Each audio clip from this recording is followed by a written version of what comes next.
परिषद झाली त्यामध्ये त्यांनी असं म्हटलंय की राणे आणि दरेकर हे फडणवीसांनी आपल्यावर टीका करण्यासाठी सोडले। राणे साहेब आणि दरेकरजी हे सत्य सांगतायत, मराठा समाजाला प्रबोधन आणि त्यांना मराठा समाजावर प्रकाश टाकण्याचं काम करतायत।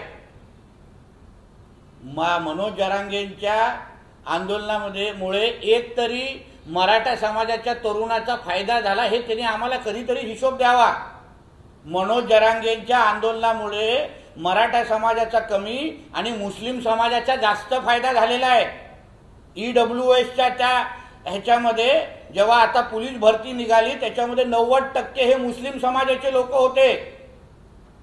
म्हणून आता मराठा समाज आणि महाराष्ट्रामध्ये हा मनोज जरांगे पाटील हा आधुनिक मोहम्मद अली जिन्ना तर नाही ना असा प्रश्न विचारला जातोय सगळ्यांमध्ये।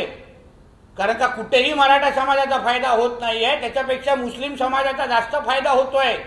त्याबद्दल थोडा आम्हा लोकांना सांगा तुमची बाजू काय आहे।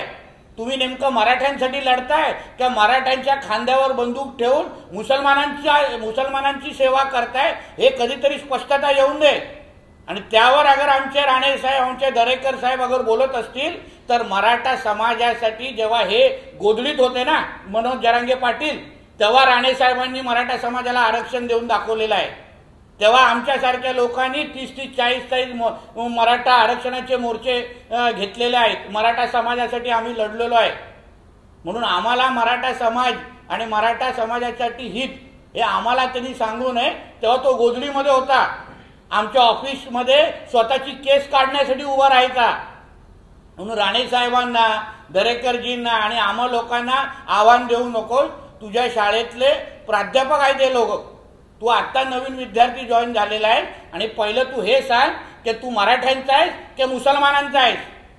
कारण का आता तुझ्या दाढीवर आम्हाला संशयाला लागलेली आहे की ही निश्चित पद्धतीने छत्रपती शिवरायांच्या मावळ्याची दाढी नाही, हे कुठल्या तरी आता मोहम्मद अली जिन्नाच्या समर्थकाची दाढी तर नाही ना, हा प्रश्न विचारासारखा वाटतो। आता महाराष्ट्रातील ताज्या बातम्यांसाठी बघत रहा टाइम्स टुडे टीव्ही। सोबतच शेअर करा, सबस्क्राइब करा आणि बेल आयकॉन प्रेस करा।